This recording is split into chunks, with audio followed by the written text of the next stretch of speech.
Hello and welcome to Jessie Book Club. Today we are getting back to our Wild Cards Super Kick and reviewing Wild Cards 24 Mississippi Roll. This is the first book in the American Tirad, so let's enjoy it. Don't worry, I know I've been doing the Wild Card books out of order, and it's not like me, but I am simply working with what is available on Audible. I like to sneak these books in on my lunch hour, so Wild Cards Collective, please get all your books on Audible in order. While listening to this book, I was completely convinced that the guy narrating it was the same person who narrated the Jurassic Park audiobooks. It's not the same guy, but I was so convinced I had to look it up. Sorry, I know this is completely off topic, but it was really annoying me the entire book until I looked it up, so I had to tell somebody. Mississippi Roll starts almost like a ghost story in the 1950s about the origins of Steam Wilbur, a steamboat captain who died and is now a ghost who haunts his steamboat, made up entirely of steam who cannot leave. This was pretty unique as wildcard powers go.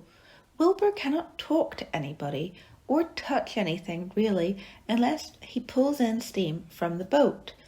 He is also unable to leave the boat and is ageless and unable to communicate with anyone. The poor guy has been trapped for 50 plus years in a void. Then my old favourite Billy Ray shows his face. The Kazakh refugees was a bit hard to read about and hit very close to home with the Ukrainian war going on at the moment, so that was a little hard to read. I was glad though that Billy Ray found love, as he was always so solemn and rough, but warm-hearted under it all. Also, I'm glad he got over his crush on Lady Black. This book doesn't really feel like a full-on Wild Cards book. It feels more like a murder mystery / ghost hunting book. It's very weird and standalone and doesn't really fall into the Wild Cards genre. I did really like it though, when Wild Jack the bartender turned up. I knew who he was immediately, even though last time I seen him he was an alligator. He is always going to be my gator fave. I loved Jack's story, though I feel like I missed out a lot because I skipped forward in the books. Last time I seen him, he was still an alligator on the rocks.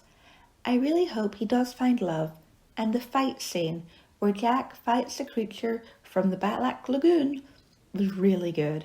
It was probably the truly most Wild Cards moment in this book. I loved meeting Roger, the amazing Ravenstone. What a joker boy. I also enjoyed Bibigul using the raven to talk. Kevin Andrew Murphy always writes really good stories.